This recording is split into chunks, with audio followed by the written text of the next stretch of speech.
Buenos días chicos, la idea de esta presentación sería eh, una introducción a la materia físico-química. Eh, en esta presentación vamos a discutir las definiciones de la física y la química como ciencia y una introducción a lo que son las propiedades de la materia. Bueno, muchos de ustedes se preguntarán ¿para qué estudiar física y química? ¿Es una materia más? ¿Es importante? ¿No es importante? Y sí, es importante, más allá de estar en el diseño curricular, eh, son materias que abordan lo que son las ciencias naturales y para ello, bueno, son ciencias que se basan en la observación, en la experimentación, en proponer hipótesis y verificarlas. Es lo que llamamos el método científico. Vamos a ir viendo en las siguientes láminas de qué trata cada una de las materias, cuál es el objeto. Vamos a ver que tienen cosas en común. Bueno, acá imaginemos que estamos hace cientos de años, todavía no teníamos el conocimiento actual que tenemos ahora, y de repente, o sea, el mar se vuelve rojo, o una montaña empieza a largar fuego, explota y larga fuego y explosiones. O estamos en un día soleado y de repente se vuelve todo oscuro. O bueno, diferentes fenómenos naturales como tormentas eléctricas, terremotos, ciclones ocurren. Hace cientos o miles de años, digamos, las personas atribuían estos, no sabían el origen de estos fenómenos y los atribuían directamente a divinidades, a dioses. Bueno, el dios se enojó y nos mandó la peste, mandó que se murieran todos los peces, o hizo que ocurriera un terremoto y un volcán, o una tormenta eléctrica, o directamente hizo que todo se volviera oscuro. Hoy en día tenemos otras explicaciones. La idea de la ciencia es tratar de explicar de forma universal, que todos estemos de acuerdo con teorías que sean válidas en todas partes, digamos. No es que haga una teoría que es válida acá en Argentina o es válida en otro lugar, sino que sea válida en diferentes circunstancias. Eso es lo que tiene la ciencia. La ciencia va a ser repetible, reproducible y, y universal, digamos. Hoy en día todos estos fenómenos tienen alguna explicación científica, más adelante vamos a ver cuáles son, y la idea sería, bueno, ir avanzando un poco de cómo se fue creando esta idea de la ciencia. Bueno, para ello podríamos irnos a miles de años atrás y situarnos, por ejemplo, en China. En China tenía una teoría que explicaba los fenómenos de la naturaleza a través de la observación, a través de la teoría de los cinco elementos. Pensaban que todo estaba compuesto de madera, fuego, tierra, metal y agua y por lo tanto podía ser explicado en base a esto. Es una idea simplista, pero por ahí les resultaba a las personas en China para explicar el funcionamiento del universo. Más adelante vamos a ver que la idea no era tan descabellada, pero tiene sus fallas, no es tan absoluto. Ahora, ¿los chinos eran los únicos que pensaban así? Bueno, así como los chinos podían explicar el funcionamiento del universo a través de la teoría de los cinco elementos, de este lado occidental, en el Mediterráneo, los griegos ya desarrollaban observaciones empíricas, digamos, basadas en lo que podíamos percibir a través de los sentidos, y empezaban a rechazar todas las explicaciones míticas o divinas eh, del origen y funcionamiento del universo. Bueno, empiezan a haber diferentes corrientes de pensamiento de mano de diferentes filósofos. Entonces tenemos tales de Mileto, Anaxágoras, Demócrito, Heráclito, y bueno, empezaban a ya dar explicaciones a través de qué está constituida la materia o eh, cuáles eran los elementos con los que podríamos explicar la naturaleza que conocíamos.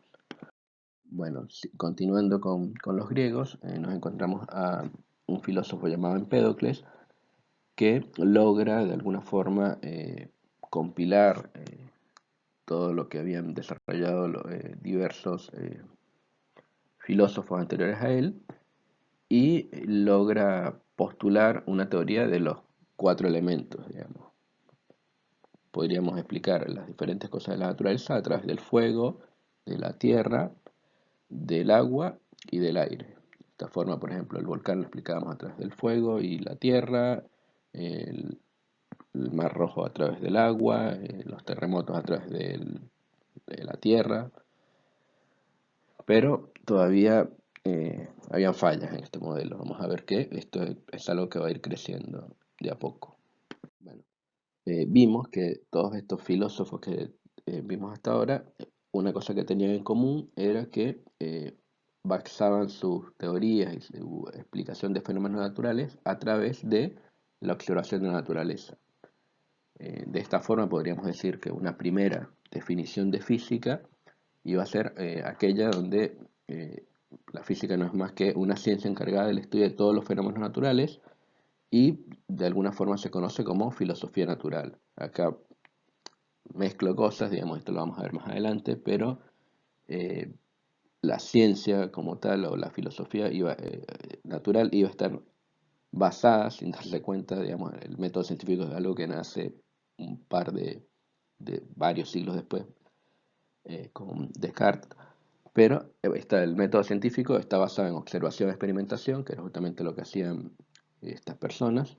Elaboraban un modelo que trataba de explicarlo, un modelo hoy llamado teórico matemático, y luego hacían comprobaciones experimentales sobre el modelo, digamos, y podrían, por ejemplo, predecir cosas.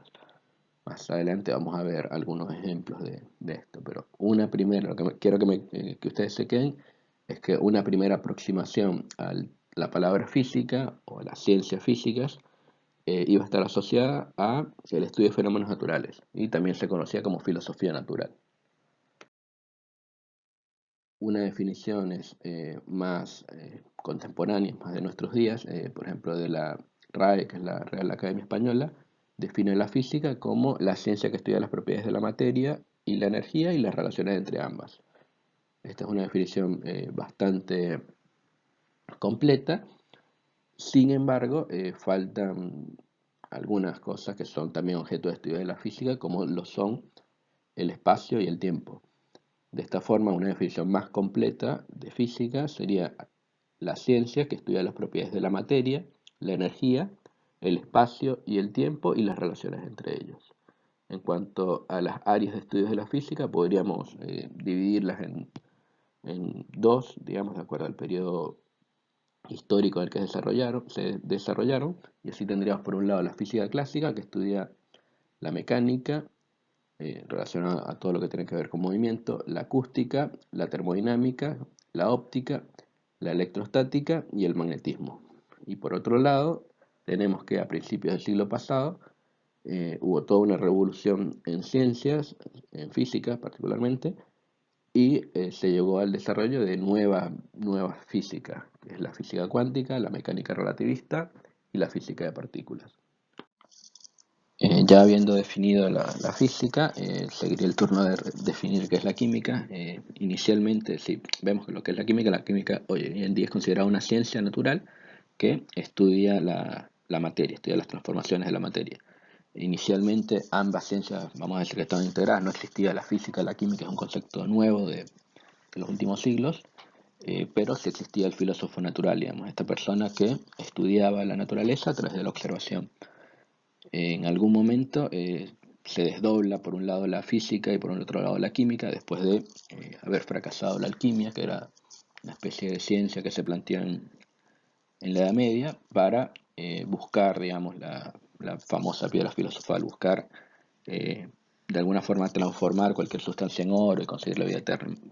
La química, una vez que se demuestra que nace justamente con el fracaso de la alquimia, eh, y el objetivo de la química es justamente estudiar las transformaciones de las sustancias. Se estudian más que nada lo que son reacciones químicas, digamos.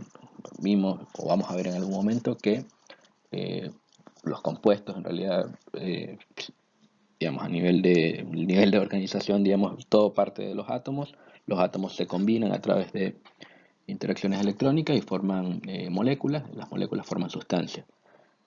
De ahí en adelante, digamos, todos estos cambios, estas reacciones químicas, es justamente el área de estudio de la química.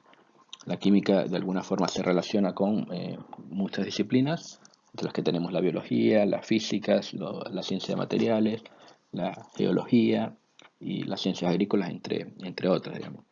Todo lo que conocemos está constituido de sustancias, de materia, y en algún momento se producen cambios, digamos, transformaciones. Así que si lo vemos a grandes rasgos, la química de alguna forma estudia todo lo que nos rodea, incluyendo la biofísica, la bioquímica y todo esto que tenga que ver con transformación de materia y energía.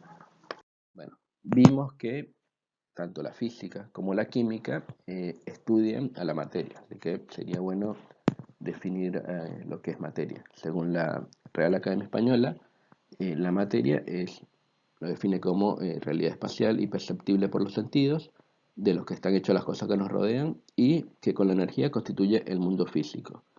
Una definición básica que de acá en adelante espero que se lleven es que la materia es básicamente cualquier cosa que tenga masa y ocupe un lugar en el espacio. Seguidamente podríamos definir una sustancia como una cantidad de materia homogénea cuya composición es fija y químicamente definida. Podríamos hacer un esquema de la materia y decir que existen, de acuerdo a los constituyentes, sustancias y mezclas, sustancias puras, digamos.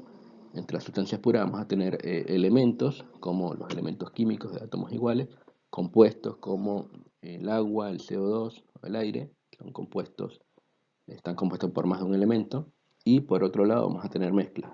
Unas van a ser homogéneas y otras heterogéneas. Luego vamos a entrar en detalle de esto, pero este es más que nada un pantallazo de cómo podríamos hacer un esquema de lo que es la materia. Podríamos separar sustancias por un lado y mezclas por otro lado. Dentro de las sustancias, elementos y compuestos, y dentro de las mezclas homogéneas y mezclas heterogéneas. Bueno, ¿cómo está formada la materia? Siguiendo la idea de este filósofo griego Demócrito, la materia va a estar formada o sea, por átomos. ¿Cómo lo pensó este filósofo? Este filósofo pensó, bueno, agarro un pan, lo empiezo a picar por la mitad, tengo la mitad del pan, a esa mitad la pico a la mitad, la sigo picando, hasta que va a llegar un momento donde no pueda seguirlo picando, donde llego a los bloques constituyentes de la materia, a lo que él denominó átomo, que significa indivisible, digamos. La materia vamos a ver que está formada por átomos. Los átomos a su vez forman moléculas o sustancias, digamos. Eh, Conocemos hasta ahora 118 elementos químicos. Los elementos vamos a ver que bueno, son diferentes átomos. Un átomo hoy en día sabemos que está formado por un núcleo que tiene protones y neutrones, donde se acumula la mayor parte de la masa y tiene la particularidad de que tiene una propiedad física que es la carga eléctrica, y esta carga eléctrica es positiva. Fuera del núcleo vamos a tener una nube de electrones dando vuelta. Estos electrones van a tener muy poca masa y van a tener carga negativa. La nube de electrones y el núcleo del átomo forman el átomo. Lo que le da la particularidad a cada elemento químico es el número de protones que tenga dentro del núcleo. De esta forma, eh, hoy distinguimos 118 elementos químicos. Muchos de ellos no son naturales, digamos. Podríamos empezar, no sé, con el elemento que tiene un solo protón es el hidrógeno, el que tiene 6 es el carbono, el que tiene 8 protones es el oxígeno, hasta, bueno, el que tiene 92, que es el uranio. Hay algunos, fíjate que llegamos hasta el 92, hay algunos en el medio que no están, como el tecnecio y el francio, y luego del uranio hacia arriba son elementos que se han hecho en reactores nucleares o aceleradores de partículas. Bueno, esto me fui un poco, pero es para tener una idea de lo que es un elemento químico. Más adelante en la materia vamos a familiarizarnos con la tabla periódica, vamos a ver incluso de dónde vienen los elementos químicos, cómo se formaron, a través de el conocimiento que tenemos hasta ahora del universo. Bueno, por último, un compuesto químico va a estar formado por entidades iguales de agrupaciones de átomos y vamos a empezar ya a hablar de moléculas discretas o redes atómicas en cristales, por ejemplo. Bueno, acá tendríamos otro esquema de materia. Vamos a ver que la materia tiene ciertas propiedades. Algunas propiedades se pueden medir, otras no se pueden medir. Las que se pueden medir se llaman magnitudes y bueno, una magnitud tiene la particularidad que tiene la cantidad, digamos, y una unidad de medida. Para ello necesitaríamos eh, de alguna forma explicar lo que es un sistema de medida. Hay otras propiedades que son no medibles, como digamos, las que percibimos a través de nuestros sentidos. El sabor, el olor, la suavidad, el brillo. Esta, por ahora no las vamos a estudiar, más allá de decir que son que no, no dependen de la masa, que son intensivas. Por otro lado, otra clasificación que tenemos de las propiedades de la materia son las propiedades extensivas, que son aquellas que dependen del tamaño. Por ejemplo, la masa, el volumen, el tamaño, dependen justamente del tamaño. Eh, Otras propiedades no dependen del tamaño, como la densidad. Luego vemos un listado completo de esto. Pero por ahora lo que quiero que se lleven de esta lámina es que hay magnitudes, hay propiedades de la materia que las podemos medir y para medirlas necesitamos ponernos todos de acuerdo cuál va a ser el patrón o el sistema de unidades que vamos a usar. Bueno, ya que estábamos hablando de propiedades de la materia, podríamos hacer también otra clasificación en propiedades físicas y propiedades químicas.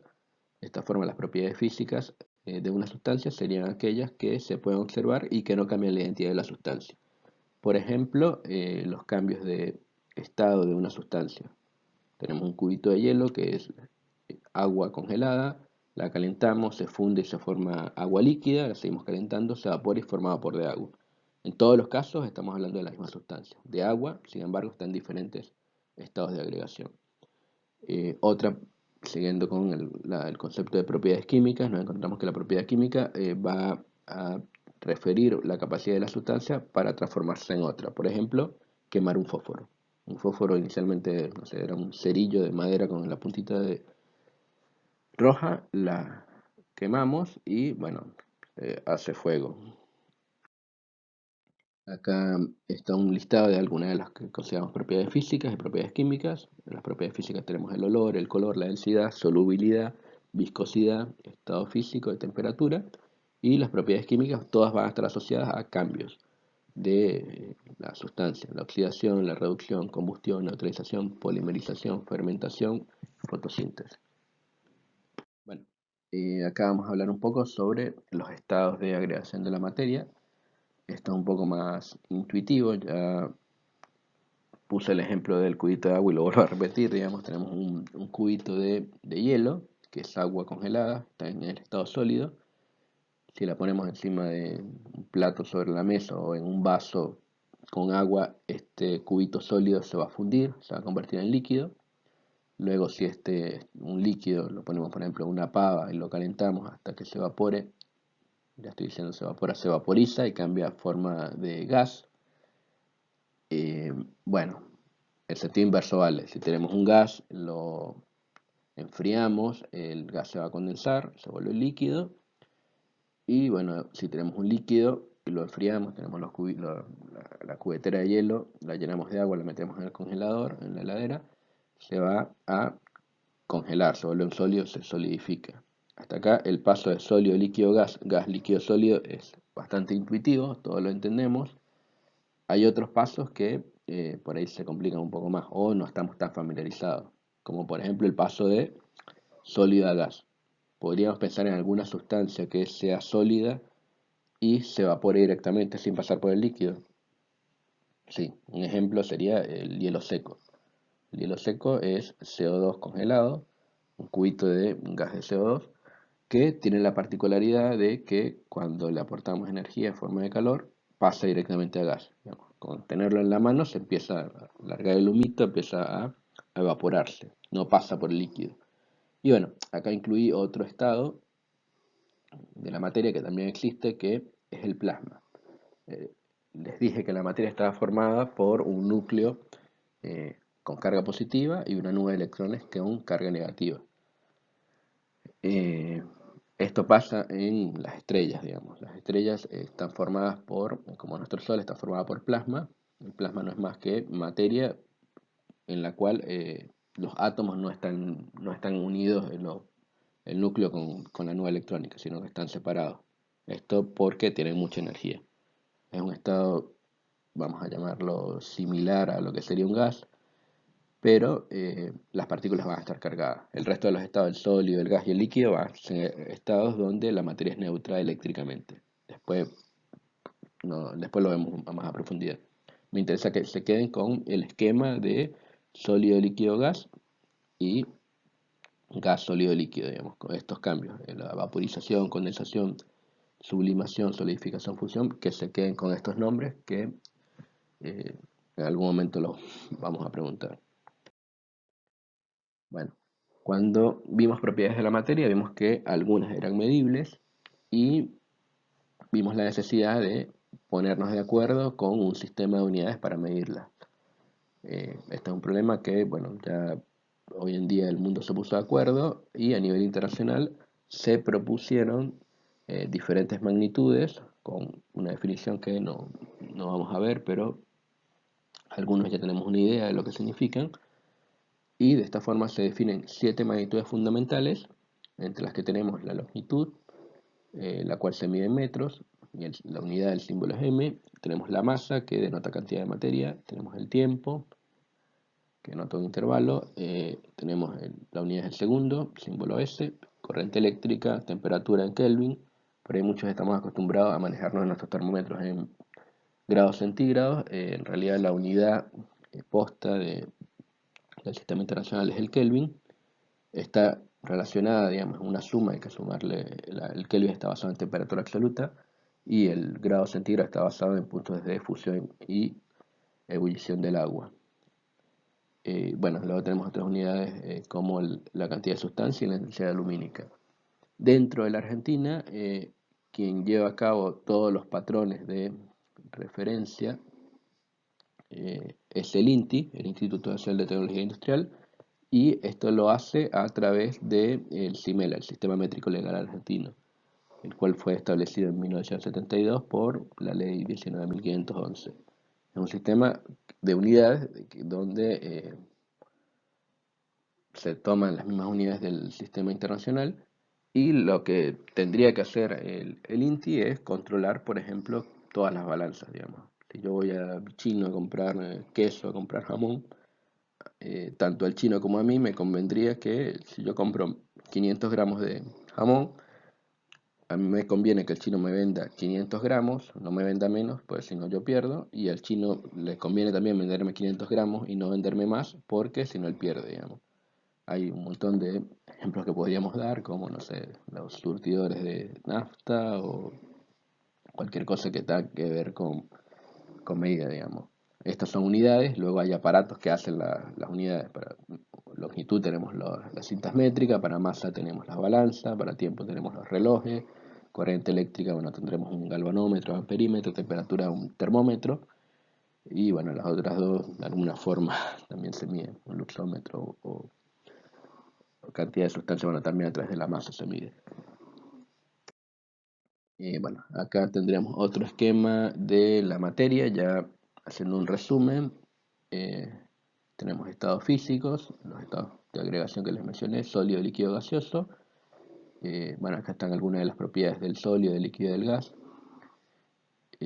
Los sólidos tienen forma propia, no cambian, no se comprimen, si los calentamos pueden dilatarse. Los líquidos no tienen forma propia, o sea, yo tengo un líquido, lo meto en una botella rara y adopta la forma. Son poco compresibles los líquidos. Se calientan, cuando los calentamos se dilatan. Los gases ocupan todo el espacio que los contiene. Se dilatan también con el calor. Pueden comprimirse, a diferencia de los otros dos estados. La materia, bueno, una primera aproximación que quiero que se lleven es que la materia es todo aquello que tiene masa y ocupa un lugar en el espacio, ¿no? Ocupa un volumen. Entre las propiedades de la materia tenemos algunas propiedades que son generales, o extensivas, digamos,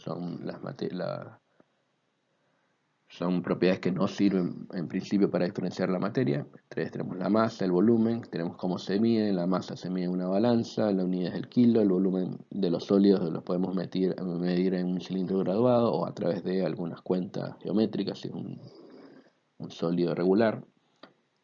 Los volúmenes de los líquidos los podemos medir también a través de recipientes graduados, un cilindro graduado, o aforados. Los gases, bueno, se miden en balones, por ejemplo, o a través de otras propiedades como la presión.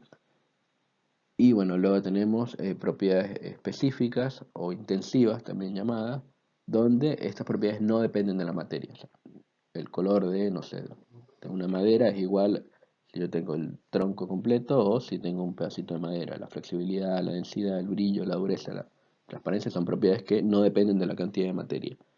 En la tarea que habíamos hecho, habíamos puesto también una lista donde tendríamos que eh, decir cuáles propiedades eran extensivas y cuáles intensivas. Acá está cambiado general y específica, pero general van a ser las extensivas y específicas las intensivas. Muchos se confundieron con el peso específico. El peso específico va a estar relacionado a la densidad por la aceleración de la gravedad. Así que sería una propiedad intensiva. Muchos pusieron extensiva y lo correcto era intensiva. Bueno, vimos que tanto la física como la química tenían como objeto de estudio la materia y también la energía. Hasta ahora no hemos hablado nada de energía y tampoco vamos a hablar nada más allá de esta transparencia, de esta lámina. La energía, vamos a una primera definición, decir que es una capacidad que tiene un sistema para realizar un trabajo o transferir calor. Tampoco vimos que es un sistema, pero quedémonos con esta definición. Hay dos formas, esta es una simplificación de lo que es la energía, pero podríamos distinguir por un lado la energía potencial, que es la energía que posee una sustancia gracias a su posición o composición química, y la energía cinética, que es energía que está asociada al movimiento de este sistema. Eh, bueno, la forma en que se puede manifestar la energía: vamos a tener energía mecánica asociada al movimiento, energía calórica, energía eléctrica, energía química. Luego esto lo vemos más a detalle, pero sí quiero que sean una primera aproximación de lo que es la energía. La energía va a ser una capacidad que tiene un sistema de generar trabajo, de generar cambios. Bueno, ya para ir redondeando, vimos por un lado cosas de la física y vimos por otro lado cosas de la química. Vimos que ambas tienen en común que el estudio de la materia y la energía, nos enfocamos un poco más en lo que es el estudio de la materia, pero de forma completa ambas estudian materia de energía. Ahora, ¿cuál de las dos estudian? Las dos la estudian, solo que con ámbitos distintos. Bueno, de esta forma podríamos diferenciar fenómenos físicos y fenómenos químicos. Los fenómenos físicos van a ser aquellos donde, por ejemplo, una sustancia no cambia su naturaleza interna, solo la forma, eh, y los fenómenos químicos sí hay transformación. Digamos, el reactivo cambia y se convierte en un producto. Tengo, no sé, nos mencionaba el fósforo, que es lo más fácil, la maderita y el fósforo, lo caliento y bueno, tengo ceniza y el fuego. En el otro caso tenía el cubito de hielo, que era agua congelada, lo caliento, se vuelve agua líquida, en el caso de fenómenos físicos. Bueno, acá está un poco más explicado algunos ejemplos de cambios físicos y cambios químicos. Entre los cambios físicos, bueno, tenemos este que les mencionaba de el hielo, la sal en agua, cuando lo disolvemos, si lo calentamos, podemos llegar a un punto donde evaporamos el agua y recuperamos la sal. La sal queda precipitada. La luz, cuando atraviesa las nubes, forma los arcoíris. Sin embargo, la luz sigue siendo luz. Digamos, el fenómeno es un fenómeno físico de difracción donde se separan las diferentes longitudes de onda de la luz, pero sigue siendo luz. Bueno, en cuanto a cambios químicos, tenemos, no sé, hacer un pan, agarramos aceite, harina, levadura, agua, sal, lo mezclamos, eran todas sustancias diferentes, las juntamos, las amasamos, tenemos la masa que es diferente a lo que teníamos antes. Eh, una cadena, cuando se oxida, tiene un cambio, digamos, se oxida. Y bueno, un papel cuando lo ponemos en contacto con una llama va a producir fuego y el papel se va a transformar en cenizas. Bueno, por un lado tenemos que tanto la física como la química estudian la materia y la energía. Ahora, ¿qué es lo que las diferencia? Digamos, ¿qué es lo que hace especial a la física y qué es lo que hace especial a la química? Bueno, a grandes rasgos, ambas, si bien son ciencias naturales, la física estudia lo que es el tiempo, el espacio, la materia, la energía y sus interacciones. Se basa en el movimiento de las partículas, no entra en detalle en lo que es la transformación de una sustancia en otra. Eso sí es área de estudio de la química, digamos. La química va a estudiar todo lo que tiene que ver con estructura de la materia, ordenar los elementos químicos a través de propiedades periódicas en la tabla periódica, eh, estudiar las reacciones químicas de los elementos para formar moléculas y sustancias, eh, y bueno, estudiar todo lo que tiene que ver con transformación de una sustancia en otra. Bueno, volviendo a esta lámina, tenemos diversos fenómenos que ocurren en la naturaleza y ya hoy en día tenemos explicaciones alternativas a esta que teníamos de que era una divinidad, un dios que se había enojado y nos había castigado. De esta forma podemos decir que bueno, la marea roja en realidad se va a producir por ciertos microorganismos que están presentes en el agua, digamos, con las algas y producen esta coloración. Podemos explicar también por qué se producen los eclipses. Los eclipses se van a producir por la alineación entre el Sol, la Luna y la Tierra. La Luna se va a poner en el medio de la órbita del Sol y la Tierra y va a obstaculizar, digamos, la luz que viene del Sol. Podemos incluso predecir con bastante precisión cada cuánto ocurren estos eclipses. También, bueno, existen explicaciones para los volcanes, digamos, ocurren justamente para liberar presión de dentro de la Tierra. El magma que está debajo de la corteza busca liberar presión y bueno, a través de los volcanes libera esta presión, generando bueno, toda la nube de cenizas y la lava esta roja que se ve en la montaña. Justamente un fenómeno para, de alguna forma, que se debe o se explica con la tectónica de placas. Y bueno, por último, las tormentas eléctricas. Hoy en día tenemos una explicación basada en las cargas eléctricas. En realidad, dentro de la nube ocurren corrientes de convección que arrastran partículas cargadas, digamos, cargan la nube. Y cuando esta diferencia de carga es alta, hay una diferencia potencial, se produce la descarga eléctrica, digamos, y podemos explicar los diferentes tipos de rayos que vemos. Rayos dentro de la misma nube, de una nube a otra nube, de la nube a la Tierra, o de la Tierra a la nube. Todos estos fenómenos se pueden explicar a través de modelos de cargas, digamos, a través de la física, digamos. Y ya pierde un poco de sentido la explicación esta divina que tenemos. Hay otros fenómenos eh, o que se han ido investigando, a los que la ciencia ha ido a lo largo del tiempo dando respuestas. Bueno, hoy en día, la lámina anterior vimos que podríamos explicar con ciencia todos los fenómenos estos que en la antigüedad no se podían explicar o que atribuíamos a divinidades, y hoy la ciencia se concentra más en explicar problemas reales o cosas más actuales como el calentamiento global, cómo funciona el cerebro, cómo funciona o cómo está compuesto el ADN, el plasma, estudiar los planetas, estudiar, no sé, la biología en diferentes entornos. Y bueno, ya para ir cerrando, les dejo un poco lo que es la ciencia en la sociedad argentina. Pensemos que la ciencia no es algo que es exclusivo de países del primer mundo. La Argentina hace ciencia y hace buena ciencia. Tenemos diferentes instituciones como el CONICET que financian investigaciones científicas en universidades nacionales y centros de investigación. Tenemos centros donde se hace divulgación de la ciencia como el planetario, los museos de ciencias naturales. Tenemos empresas como la Comisión Nacional de Energía Atómica que hace investigación en aplicaciones y uso pacífico de la energía nuclear. Tenemos bueno, instituciones como INVAP y la CONAE, que han hecho satélites para enviar al espacio.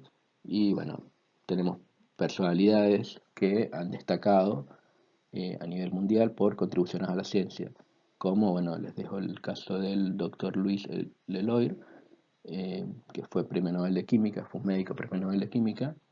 Y bueno, si buscan a detalle, rindió sus últimos finales del secundario en el Mariano Moreno, así que de alguna forma también salió de los muros donde ustedes cursan clases.